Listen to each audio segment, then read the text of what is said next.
Welcome to Canada's podcast. Hi, ladies and gentlemen. Welcome to Canada's podcast, Atlantic Canada Division, section, chapter, part of the world that is really, really, really special with regards to entrepreneurship. I'm your host, Rivers Corbett, and just really excited about hanging out today with James Rockwood. Now, James, he's got an interesting a profile on LinkedIn, and I was thinking about ways and what's the best way to introduce this man to the conversation today? Because a lot of people go that way. His is, let me count it, 2 sentences. That's his LinkedIn profile, but it absolutely is freaking perfect because it really, really connects to the spirit of the Atlantic Canadian entrepreneur. And so let me just read that. Actually, it's 3 sentences. The words proud East Coaster count as a sentence. So, so James Rockwood, he's a proud East Coaster. He's big into fitness, cooking, self-discipline, Brazilian Jiu-Jitsu, history, and stoicism. Is that how you pronounce that? Yeah, that's it. Stoicism. I love it. And of course, why we're here to talk today is about his amazing journey with Cap Intel, which is a fintech company. So, welcome to Canada's podcast, James. Great to have you here. That's an amazing intro. I really appreciate it. I'm super happy to be here. So thanks, Rivers. Well, look, dude. As with anything around entrepreneurship, let's talk about Brazilian Jiu-Jitsu. Because part of the journey of the entrepreneur, you understand that life, personal balance, whatever it is, obviously this is big enough for you. It hits your profile. Tell me about how, well, for the folks that don't know, what's jiu-jitsu and also what's Brazilian jiu-jitsu? Yeah, so jiu-jitsu I originated, I believe, in Japan. And it's sort of a combination of like grappling and sort of throwing techniques with sort of submissions. It was then picked up by famously the Gracie family in the early 1900s in Brazil, who created a subsect of it called Brazilian Jiu-Jitsu, or BJJ. And that's, a non-contact, meaning you're not hitting each other, martial art. It's designed around grappling. It's designed around wrestling, submissions, and it's great. And the reason that I love it, I did Taekwondo for 6 or 7 years growing up, which was really nice, but striking can sometimes lead to more injuries, especially as, somebody who needs to be able to sort of be able to show up at work every single day. You want to be really careful. What's something I can do for a long time that is going to allow me to still enjoy the sort of chess match that is sort of combat, but also be able to, walk into work the next day. And BJJ is amazing because it's kind of like human chess because there's different submissions. You're mostly on the ground, grappling with people, trying to find ways to, extend a joint or to choke them. And you can go at 100% as if you were in real combat without actually risking injury very easily because you tap quickly. Cool. People don't try to crank each other. You sort of train to train. And it's really fascinating. It's also I find it's really helpful from a mindfulness perspective. As any entrepreneur or anybody who has a lot of things on the go, you want to find ways to clear your mind. And there's something about somebody trying to choke you that, really focuses you on not like what's for dinner or, what am I stressed out about? You're just entirely focused on where that person's arm is, where their leg is, how you can move. And so I find it was really, really good. Obviously been more difficult to do it during the pandemic, but it's an incredible sport. It's very beginner friendly. I'd encourage anybody to try it out. I love it. And thanks for letting me take that wing. I love to intertwine wellness into entrepreneurship conversations. And we kind of just led first with that one today. But I love that you referenced the value of it besides just exercise, but focus is so important. My kids gave me hot yoga one time for Christmas. And that's something I loved. It was wonderful. It was this focus for an hour. And it was so freeing for me. And as an entrepreneur with those various challenges, mental and physical, wellness in our lives. I think that is so critically important. So thanks for letting me go down that route. But I want to go down one more route that on your profile. And then again, we're going to get into Cap Intel. But as the listeners know with me, I never do it the way it's supposed to be done. So this is kind of normal. So history. Now, your study and love of history, what type of history do you like to study and focus in on, and how do you apply it for your your leadership in your business today, if you do it all? Yeah, so history, I've always been really fascinated, just generally with history. Like it's essentially any sort of piece, but if I were to focus in on areas that I've focused on and spent a lot of time on, Roman Empire is an early passion of mine. In like grade 4 and 5, I was always really interested in it. Covered a lot of sort of conflicts as well. World War I and II. Currently reading a book about the the ISIS invasion of Iraq in 2014. I find it really fascinating, and just different ways to sort of see some reasons why potentially the world sort of is the way it is today, where certain regions have different levels of prosperity, and how there's been a lot of actions that happened, sometimes thousands of years ago or hundreds of years ago that have lasting impacts to regions of the world. I think generally speaking, where I've been able to apply history the most to what I do today is really around Stoicism, which is an ancient Greek and ancient Roman philosophy and philosophy meaning like way to live life, or a series of rules or guidelines to live your life by, that I found to be incredibly helpful and eerily relevant to your day to day. You can read 2,000-year-old quotes from, Epictetus or Marcus Aurelius or some of these people who lived that long ago that feel like they reach right into today in a really kind of powerful way. And so I find it's really helpful. They have a couple of ideas in Stoicism that I think are really good, especially in entrepreneurship. One of the biggest ones is you can't change how you're going to feel or how you're going to initially react. What you can change is how you act based on those feelings. So they tell a story about, how Stoics are always trying to be really measured in their feelings. And there's this, ancient story about there's a Stoic on a boat and there's a storm and he looks terrified. And they sort of say, hey, aren't you guys supposed to be fearless?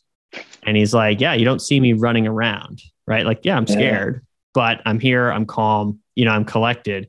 And it's really helpful. I think in a lot of times, especially as a leader, and a lot of people, entrepreneurs, there's rare, and there are ways now, but it's rare to be able to be successful on your own entirely. You typically have to have a team with you. And, that team, inevitably, there will be questions or conflict or confrontation, or people will say something. And if you can pause between what initially comes into your head and how you react, you're going to be a much better leader, because you're not going to take the easy way out, which is to, I'm angry, so I'm going to lash out. It could be, hey, that upset me. Maybe it's not the best time to think about this or talk about this, or maybe I need to be really careful with how I respond, or maybe I need to just let that person know, hey, that upset me. As an example, it's easy when things are going well. It's easy for you to look like a good leader and people to think you're a good leader. It's when mistakes occur, which will inevitably occur in any team setting, and how you're going to have to interact and react, not just to people you work with, but potentially competitors, potentially investors, what have you, getting a no. Are you going to send a snotty email if somebody says they don't want to invest in you? And then you're going to burn that relationship. It's going to have a lot more impact and negativity on you. So in Stoicism, I find that to be really like a great thing to think of, is you can't really prevent or, say, oh, I shouldn't feel mad. It's like, fine. If you feel mad, that's cool. What do you do about it? Right. Do you go act mad, or do you chill and do you interact more thoughtfully? I love it. Brilliant, man. Thanks for letting us take a walk down that rabbit hole. I think there's a real lesson here. And I've been lucky to interview a ton of people around the planet. And that's the first time I've had a conversation around Stoicism. So I think there's some real values in having people really understand that a bit more. Because you're right, we tend to react more off of emotion than we do off of intellect, if I could put it that way. So, ladies and gentlemen, I don't know if you can tell, but James has got a little bit of a background in the accounting world, the finance world. He's a CPA, he's a CA. He was with KPMG for about 2 years. And we're talking to James. He's based out of Halifax, where he is today. He is a Atlantic Canadian entrepreneur. His company, Cap Intel, has locations in Gatineau region and also in Toronto. And we're going to start to dive now into that journey of Cap Intel. First of all, though, when I talk to entrepreneurs, and hopefully you'll be able to relate to me on this one, I always say to them, stay away from accountants at the beginning. You still need them, but at the beginning, they're risk adverse. Their job is not to suggest you become risky. Their job is to minimize this. So you went from 2 years at KPMG. You obviously had the finance background. What was that point, James, that you said there's something out there and I need to grasp it as an entrepreneur? Yeah, great question. I feel like every 4 years in my career, or even in schooling, I sort of have a bit of a crisis of, okay, what am I doing? How can I level up? I don't mean to interrupt, but you're now into 4 years, 8 months with Cap Intel. I think it's this interview going to, Sabrina, make sure he sticks around at least for a month. She's his production artist, because we need this to be relevant. Sorry, no. Back to you. Funny, actually, I did have one here as a way to, finally, though, it wasn't like, what direction am I on? It's how do I get better? But yeah, but every 4 years, I've had something where I've really tried to call myself out on it and to say, like, am I on the right trajectory? Am I doing what I want to be doing? Am I headed the right way I want to be headed? And I think that's really important, because I think in any entrepreneurial journey, you're not going to start it because you feel amazing and life is really easy at that moment and it's the perfect time. I think you're closing the door. Yeah, no sweat. I think you're going to start it through a difficult moment or difficult conversation with yourself. You need that to push you to change. And so I started in accounting, started in audit. I wasn't a great auditor. It wasn't for me. It just really was not a right fit. And I said, okay, this is not something I want to do. And I went to my boss at KPMG, and he was nice enough to refer me into a different division, which I had done a co-op in their investment banking group, where we were selling companies, owner-operated companies. And so I was able to transfer from Halifax to Toronto, where the investment banking group was based. And I spent 2.5 years in a role that I liked a lot more. Nice. And yeah, it was really great. And I'm grateful for them to have given me that opportunity. And I learned a ton. And I think I realized, I've always wanted to run a company. Like, I'm one of those kind of frustrating people I'm like, I know what I want to do basically for my entire life. I've only ever wanted to run a business. Nice. I remember being like 5, wanting to be the CEO of McDonald's because I like Big Macs. Like, it's just the one thing I want to do in my life. And it's always been that. I've always thought about career early. I've always been really focused on it.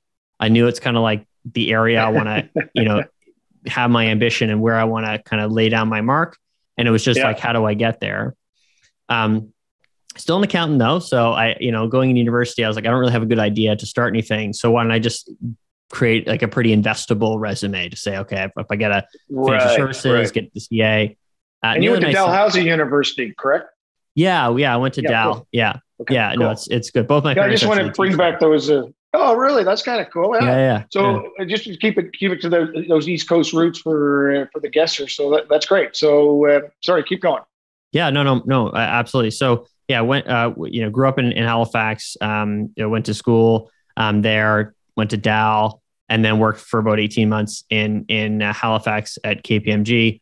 And then transitioned over. And so for me, that whole journey was like, I always knew I wanted to get somewhere. I didn't have any ideas within the accounting or the audit sort of program at KPMG for a business. I took that, found a job I liked a bit more, really enjoyed that, tried to take some skills. But after around 2 years, I thought, okay, here's the crisis coming. We're 4 years in. how do I get there? Like, I'm not heading in the direction I want to be. I don't have a business. I don't see myself running KPMG. What do I do? And so that was really where I started to take the idea of starting a company more seriously, and really sort of thinking about what's something that's going to be meaningful for me. It's always been really important to me that the company that I'm a part of, or the company that I started or ran, was an impactful business. And wealth management is an incredibly impactful business. A lot of people, wealth management's for everybody. Like I think there's wealth management starts at a small amount of money. It doesn't have to just be, large components of cash and specific sort of subsets of the population. Going into a bank and buying a mutual fund is wealth management. And no matter what level of wealth you have, you still have life goals that are based around wealth, whether that's, retiring at a certain age, whether that's sending a child through school, paying for their education, whether that's buying a house, right? Or just paying off a loan. These are all big goals for people in their life, and that's underpinned by wealth. And so if I could find a way to be a part of that industry, I think it's really important. That's something that would allow me to feel like this is a really, not just a really interesting and business, but a really impactful business that can assist a lot of people. Yeah. Love it. So, okay. So you were in Toronto, you had a seed of an urge to do something. You stuck to a lane, finance, numbers. And what I love, what he said, ladies and gentlemen, too, is impact. And I love that piece because one, it's one of servitude, but also it was one of servitude to you. And in those darker days when you're starting up, particularly, and you're trying to put all these pieces together, that type of burn is so incredibly important to maintain. So, okay, James. So we're at this point now. You're in Toronto, and what was the start where you say, okay, did you start part time? Did you dive in? It looks like you went to Next Founders. Does that help you to percolate the Cap Intel model? Yeah. So I basically started just on weekends at the start. Investment banking hours are long. They're known to be long. So you don't have a ton of spare time. And so I just thought I need to put in, 6 hours every weekend on this whatever I'm doing, whether I'm just writing out some sort of business model, whether I'm just trying to think about it. I just need to put time in and sort of start. And I think that's something that, is super important is you have to start. You're never going to be perfect to start. You're never going to have the right equipment. You're never going to be in the right space. You just need to kind of kick it off is the most important thing. And as you do that, it will gain momentum. Right. And you'll continue to do it and continue to build on it. And so I started very early talking to some people. I had some friends who were kind of interested in it, getting their opinion, trying to get out there. And then trying to visit people, if I could take an hour out of the day. I had some good support at KPMG and my boss is there to sort of say, okay, I'm wrapping up here. I gave them a lot of notice. I said, if you don't mind, I wouldn't mind taking an hour or two here or there if I need to go meet somebody just to talk. And so I had a bit more freedom for the 6 weeks or so, which was great because that was something that they provided me and this opportunity they provided me to be able to go meet people. And so that was when it got to get really serious. I'd say that was the hardest part though, was of the entire journey. The hardest part was I had a full-time job that was very demanding and I had a part-time passion that I was trying to get going and it sucked. And I think that that's really important. Like it wasn't like it didn't feel like working on Cap Intel and the precursor to it. It definitely felt like work. In fact, it felt way more painful than regular work because it was the time where I was totally exhausted. I wanted to be, sitting on the couch doing nothing. And I had to really dig in and dig deep to do that. And it took me, 6 months of doing this weekend stuff to get to a position where I thought, okay, I can now start to, see an exit. I can see timing from an exit based on the workload I had. And I was able to approach my bosses. So that was something I think is really important is like a lot of people say, if you work on something you love, you won't work a day in your life. Like you 100% will work. Right. So let's talk about that, James, for a second. What was, because you're representative of a lot of people going through their part-time, full-time journey and getting things going. what's a hack or two that you were able to grab onto that allowed you to get through that mucky stage? Yeah. So there's a couple things. Mostly is mindset, right? Like that's kind of what it comes down to is putting in the hours, and sort of forcing yourself. There's a book called The War of Art. And they have this idea where, the author, it's quite a short book. It's worth reading if you're kind of in this position, but the author is essentially a writer. And his whole thing is, I'm just going to sit down for 8 hours in front of my computer and I'm going to write. And as long as I'm writing, that's what's going to make sure that I'm going to make progress. And sometimes it'll be, 3 sentences. Sometimes it'll be 50 pages, but I'm just going to write. I'm a professional. This is what I'm supposed to do. If you distill it down like really, really high, it's probably the world's best summary of that book, but it's this idea that, this is what you need to do. You got to put the time in essentially, and you got to not let things distract you. Even if it feels productive, you got to not let it distract you because it's a distraction. So you put those 6 hours aside. And I think too, like that part of not being discouraged, I walked in thinking it was going to feel, like totally exciting and totally not tiring at all. And it wasn't going to feel difficult to be working on this passion project because they're supposed to be called passion projects. Yes. But it was, right. And I think that was something that was a bit of a surprise. It was discouraging at the start. But I think now looking back at it, it's like, it's difficult to start a business. It's not easy to work through a lot of these things. You're going to have to read a bunch of stuff. You're going to have to test things out. You're going to have to put yourself out there. Like generally speaking, you are going through a very uncomfortable phase to get there. Yes. And so not to be discouraged by that, not to expect it to feel different. It will still feel like work. You will find, and now that I'm sort of in the position I am now, or being able to do this for a long time, I've been afforded the opportunity to run the business and starting to now see it take shape in a way that gets me really excited. There still is areas where it feels like work, but overall now I'm much, much happier. Still definitely put in hours, still definitely do work, but it will sort of switch after a while. So I definitely found that part-time kind of half in and half out is the hardest piece. When you go fully out and you're completely involved and entrenched in the business, again, you're still going to have to work through a lot of things.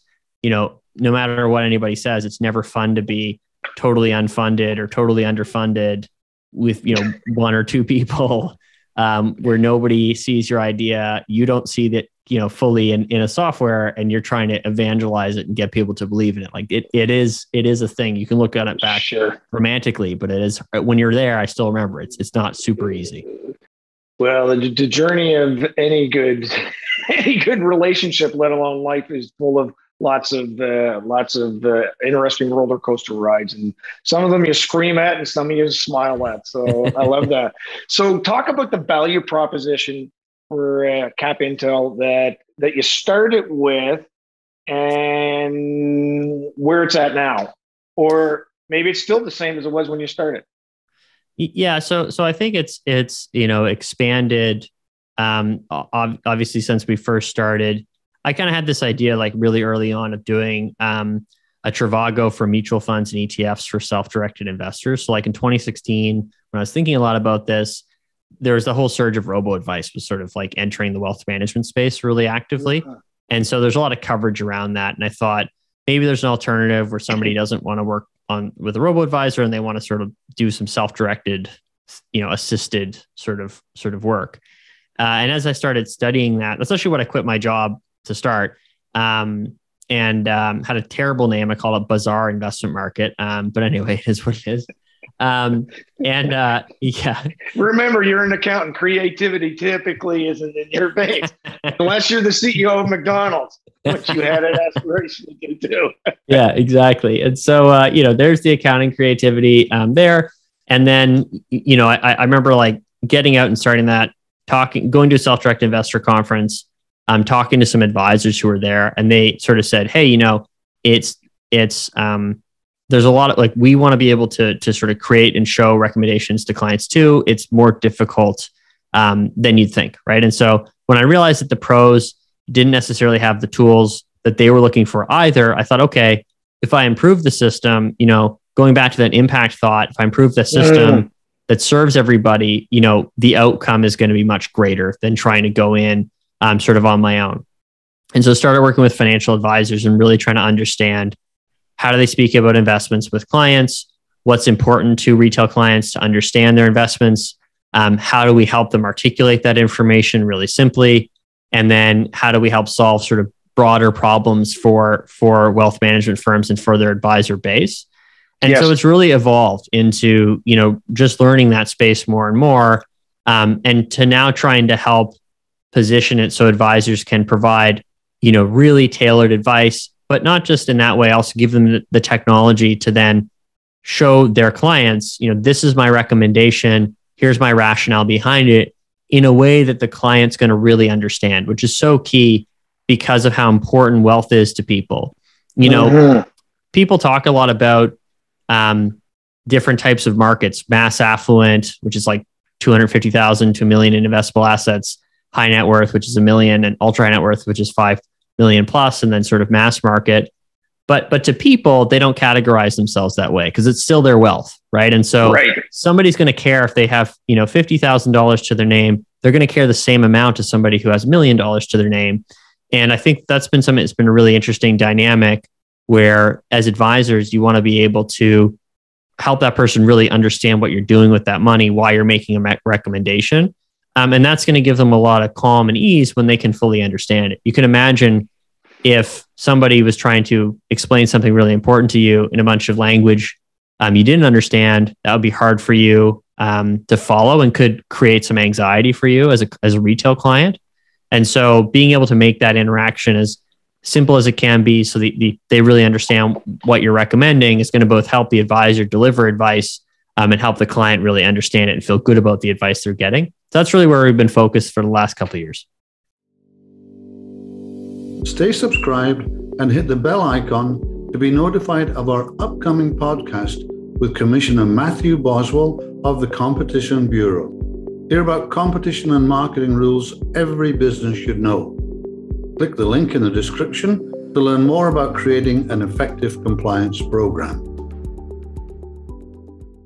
It sounds like such an obvious solution to offer to a very complex industry that's trying to explain something. What was it technology? Was it just because you saw? I mean, what I love about what you're doing, amongst many things, is that you said this isn't working, and so you took an obvious and you just provided it. Where people, I think, entrepreneurs are looking for the deep rooted problem when it's really right in front of them. Why do you think the industry, the wealth advisement industry, just really didn't have those tools in the first place? Just this old school thinking? No, I think it's just, it's a very complex tool and a very complex solution that needs to be delivered simply. And I think that that's the issue, is that it's, there's a lot of different systems that people have relied on in the past. I think there's a portion of it that's legacy. But I also think that people underestimate how difficult it can be to do that. And I think that that's really been an area where we focused a lot of our time on, is how do we deliver it in a way that's really easy for both the customer to understand and the advisor to provide. Yeah, totally. Yeah. So it's been a gap that a lot of people have tried to solve with a lot of internal processes and tools and whatnot. And, for us, so it's interesting because it has been an issue, and to get there it's just hard. Yeah. So let's talk about that, because I'm always intrigued with the first customer. You don't have to, breach confidentiality on this conversation, but how did you get your first customer who ultimately raised their hand and said, yeah, James, I'm willing to give a try on this one, or not a try, but a buy? Can you talk about that first customer piece with Cap Intel? Yeah, for sure. So we were a B2B business. And I think that, when you read a lot of different startup methodologies like the lean startup, or you hear people speaking in conferences and whatnot, and you're trying to sort of assess, as an entrepreneur early days, how do I measure success for me and that I'm solving the problem? There's sort of two camps that people sort of push. One is revenue, and the other one is usage or sort of indicating metrics. The indicating metrics component, especially when I started Cap Intel, was sort of the leading thought process of get people to use it, show that they're using it, and that will prove that they like it. And I always thought, I'm really going to focus on revenue, because I know if somebody's willing to pay for it, that it's going to be something that they like. It solves a pain point. Mm-hmm. And so we were trying to sell a very early precursor of the platform. It was a much more basic version than it is today. Maybe has 15% of the capabilities. Okay. And, we showed it to a bunch of different firms. We found some leading, some thought leaders, one who's actually from Newfoundland. So there you go, who was able to see kind of the vision. And he said, okay, I'll give it a shot.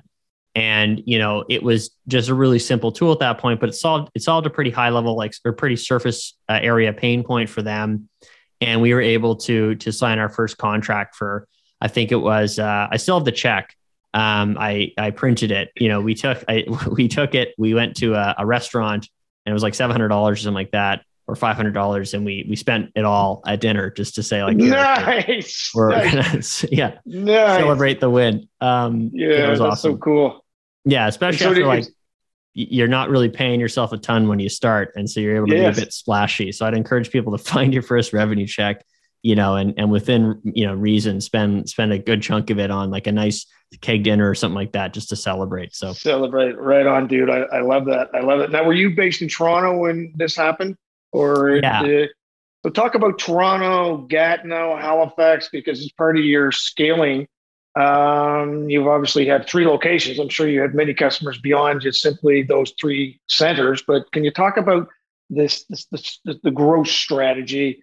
Why those markets, and how you're ultimately planning to grow Cap Intel into the future?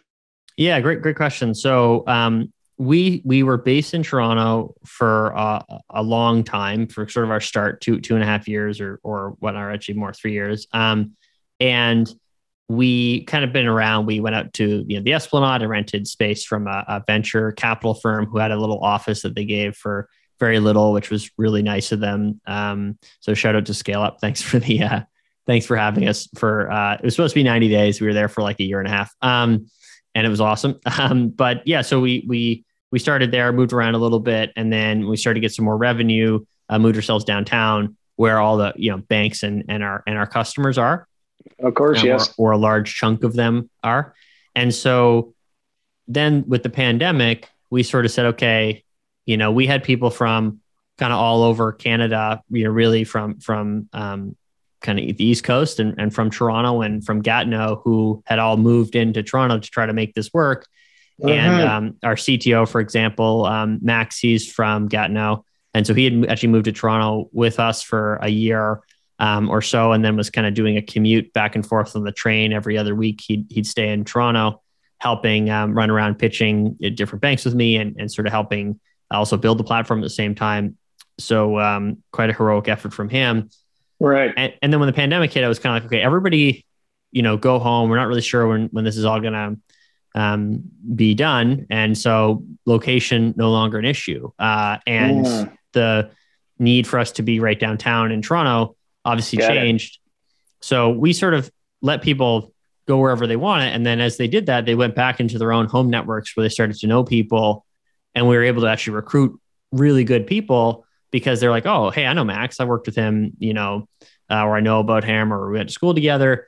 And so we were actually able to use that to start to build out different offices. So, until July of 2021, we had Toronto and Gatineau. And then I moved back to Halifax in January.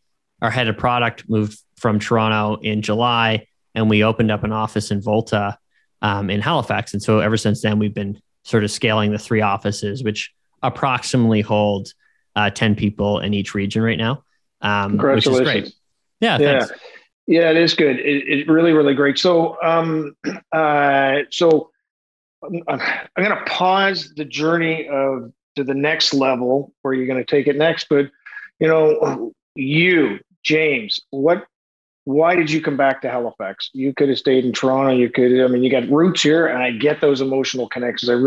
Is that what it is? Or is there something bigger, better, faster that you can share with the audience? Because this is a Canadian audience, and a lot, Halifax is becoming a real spotlight for the world to come to, let alone Canadians. So, talk about as the founder, as the president, CEO. Why did you go to Halifax again? Yeah, great question. So, when I left, I felt like Halifax had a lot as an accountant and in that sort of space. I left because there wasn't a job in the area that I wanted to be in. And, I felt that it was important to me at some point in my journey to be able to create jobs in the East Coast. I just thought it was something that was like personally important to me because I think there should be really good opportunities there. And so I kind of had that in my back of my mind when I left. Thought maybe I could come back someday, but didn't really see a way to make it happen. So I was like, okay, well, that's okay. If I can start an office or do something there, then I'll feel good about it. With the pandemic, obviously, location kind of really freed up. And so we thought it would just, we were renting at the time. We thought, hey, why have the flexibility of renting if you don't have the flexibility of renting? And it seemed like there's really no opportunity cost to do it. So I was able to move back. And then obviously in the interim, kind of the past 6 years or so, Halifax really stepped its game up when it comes to startups and place to live and amenities and all that. And so I was really impressed. Obviously, I came back a ton. I was really impressed by it. And I had a key member of the team, or had a product who really wanted to also come back. And we thought, let's make a go of this. Let's try to see what the local talent looks like. We obviously been, really, really impressed, really blown away. And we've actually moved people from other parts of the country to Canada. Nova Scotia from BC, from Ontario. And so people sort of come from all over. And I think it offers us as a company an opportunity to provide people sort of different options when it comes to where they want to live. If it's Gatineau or Ottawa, if it's Toronto, if it's Halifax, there are different sort of locations now that people can do it. So it's always important to me to be able to start and bring people there, just coming from Halifax and wanting to, help with that wave of all the new startups and talent and how many new jobs and cool things people are up to, and trying to be a part of that and support that, combined with the pandemic sort of seeing that as an opportunity. So that's really cool. And we're proud of that. Yeah, well, and we're proud to have you back, man. It's great to have you here. So people will be leaning in right now. I know I am. I'm saying, well, wait a minute, James. It's a virtual world now. Why did you bring people from BC to Halifax? What's your philosophy, strategy on still running virtual separate locations, but bringing people physically to Halifax? What's the strategy or the rationale behind that physical move for people? Yeah. So I think, early days, it looked like as things were kind of opening back up, that hybrid was going to be sort of the future of it. And, with the recent setbacks, people are kind of back to virtual, but I think hybrid will still always be a really attractive option for people, even if they're, going from an hour outside of a city to the office, once or twice a week or once or twice a month. I still feel people like to have that connection. And certainly the people that we brought into the team like to have an opportunity to sort of meet together and, maybe be able to hang out, do some social stuff together. Right. That connection, I still think is really important to the extent that you can do it. Virtual is always going to be a part of it. But I think being able to offer hybrid in multiple markets is going to allow us to compete better for talent, because people don't feel like they just have to be from home. We've spoke to a bunch of people who've been work from home kind of pre-pandemic going all the way through, who say, I just really like to be able to engage with the team if I could. And we've been able to win people to bring them on board because of that opportunity. And so when we had some people where we thought, we really want to build this office out, we had some people who really committed to the business. Said, hey, do you mind kind of moving and helping us build this office out? And they were, all over it. And then as we started to post jobs and saying, look, it's based in Halifax, but it's hybrid work, you can still work from home, we found some people who were kind of interested in moving anyway, and we're from other markets, and then we're really good candidates, so the best candidate for the role for us. We were able to kind of bring them in and say, okay, this is going to be additionally how we can kind of build it. So love it. Yeah, that's been huge for us, and I think people enjoy it because in the different offices they can do that. And then for me as CEO, when I go visit, I can go and see everybody, and I get a chance to sort of meet everyone on the team. which I did just in the fall, sort of before everything shut down again. I had a good opportunity when things were pretty light to be able to actually go and meet everybody. And, we went out for dinner and we did some workshopping, and just really nice way to kind of get to meet the team and sort of see the vibe in each different office. Yeah, that's so cool. I know my daughter works for a marketing company, Trampoline, in Halifax, and they offer that same model. She loves it. She actually, that's key of an attraction for her. So for what that is worth, that research of one, there's a validation for you. So I've got I got some more questions coming for you, but the next one I want to know is, ladies and gentlemen, James talks about 10 people in each location. He's been in business for almost 5 years, maybe or more now, based on the LinkedIn profile. They keep the ticker going well. That's good growth from an employee perspective. Great growth.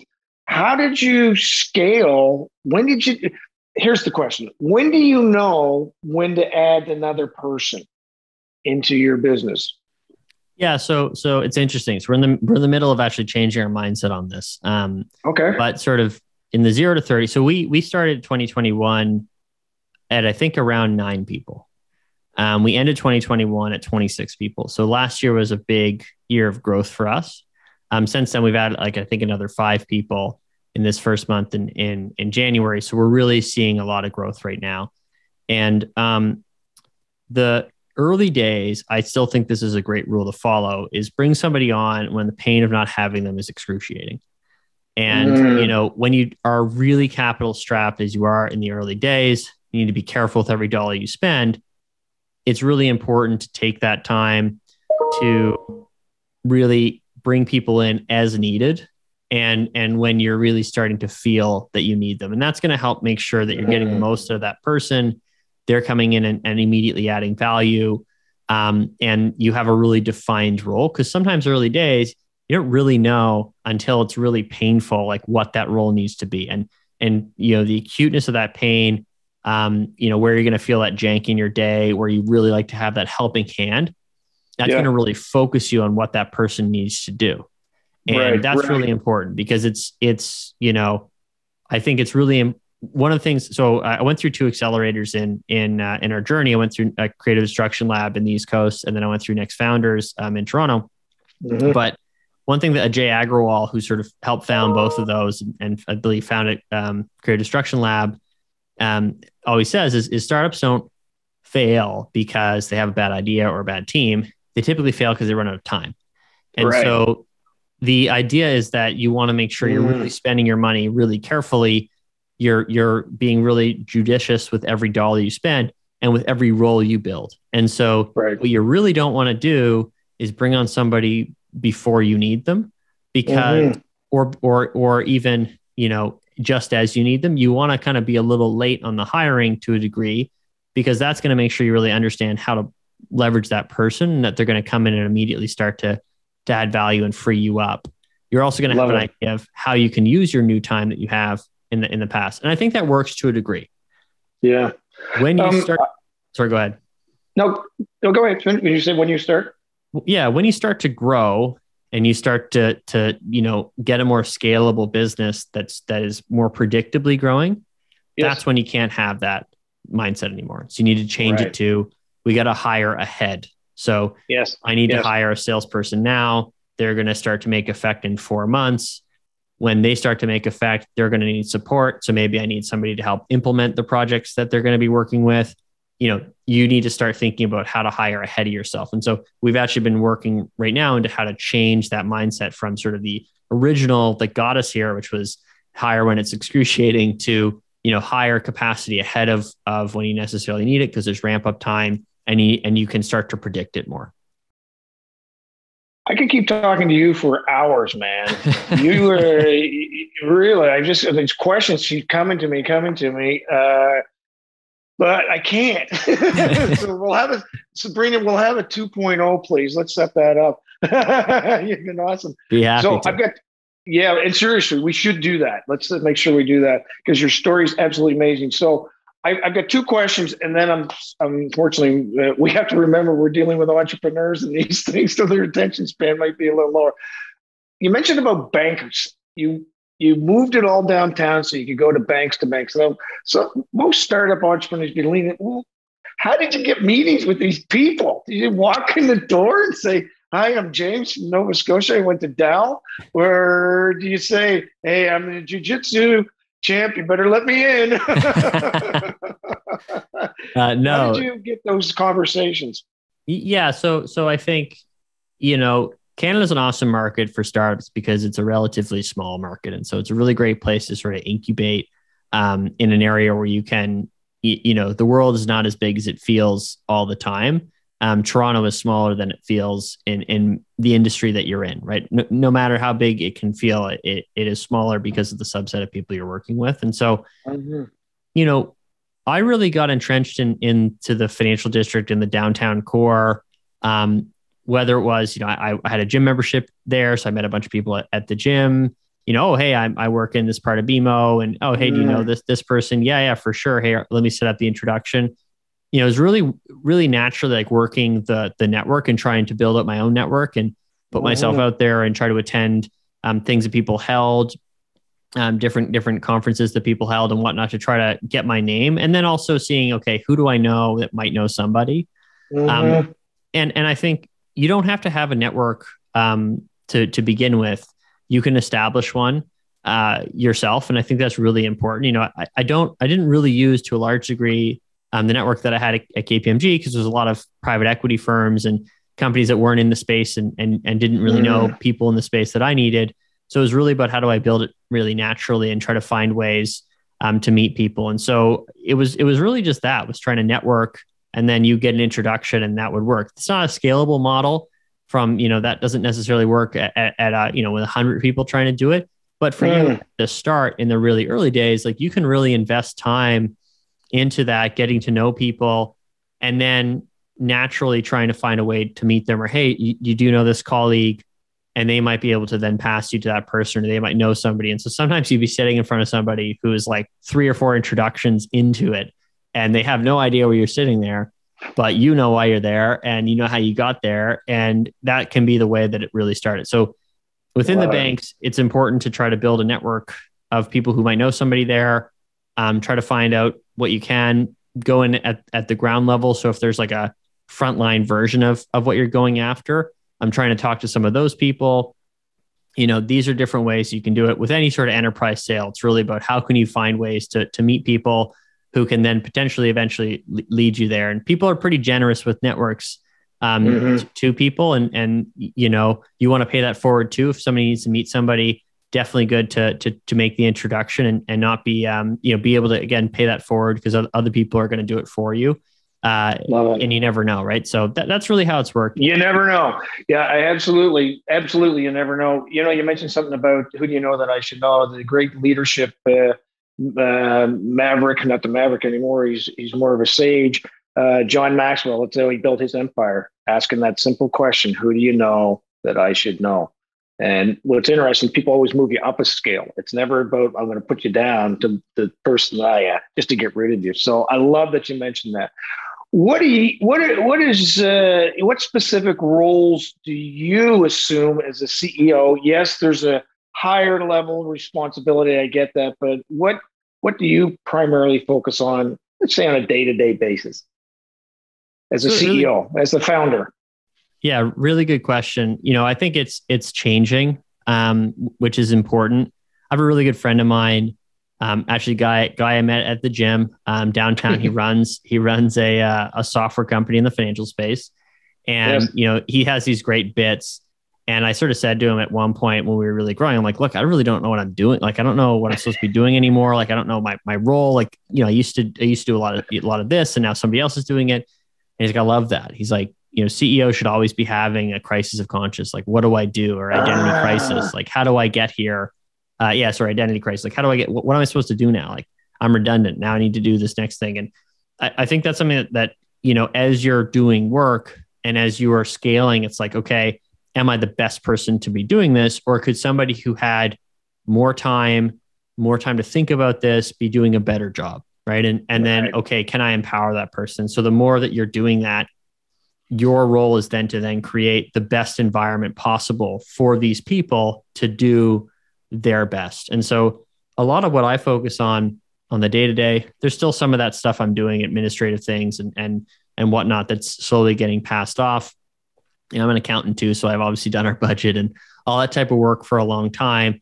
But as that even comes off my plate, you know, I'm going to be faced, okay, then how do I make sure that the company and that people are really in the best place? So spending a lot of time thinking about leadership, spending a lot of time thinking about how what's the employee experience at the business? How do I make it as good as it can possibly be? How do I empower them and make them feel, and you know, like they really care about the role and make them feel really autonomous, and focusing a lot on leadership and trying to be more strategic and less tactical. Again, that's going to happen as you grow. Early days, you're going to have a lot more on your plate. It's a different sort of piece. I think for the first 18 months, my job is just to keep money in the account. You know, it's kind of how I felt it. So if it was sales or if it was fundraising, but it will continuously evolve. And I'm excited to see, like, as we keep growing, as we go into, you know, get to the 100 employee market, to the 200 or 500, like how that's going to change, you know, as more things get to be held on by other people, and I get to see what they're able to do with it and how they can grow it beyond whatever I could have ever accomplished. That's going to be really interesting. So that's what I'm excited for. It's why I've always wanted to be a CEO. I think it's a really great job. I think it's a really interesting role, interesting life. And it's going to keep changing as more of this grows. And as I'm, you know, infinitely more redundant, that's going to be, you know, the goal. Don't forget, there's still a 5-year-old boy in there that wants to be the CEO of McDonald's, right? So don't count it out yet. Don't count that, dude. I am not. So I'm serious. Tweak. I'd love to keep this conversation about the transformation you're going. You're just doing amazing stuff. Your team was just amazing setting up this conversation, for what it's worth. Kind, attentive. I had to cancel once. You had to cancel once, and so you really got a cool culture going. Kind people who are obviously doing impactful work. So just amazing stuff. How do people hang out with you first, and how do people then hang out with Cap Intel?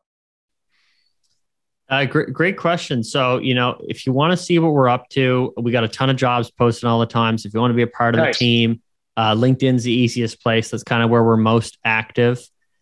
We also have, I'll do a quick plug. It's for a small subset of the audience here. We also have a podcast where we cover new fund launches, new product launches, called The Frontier of Finance, where we interview a lot of portfolio managers from the asset management team of different groups. Yeah, I host that.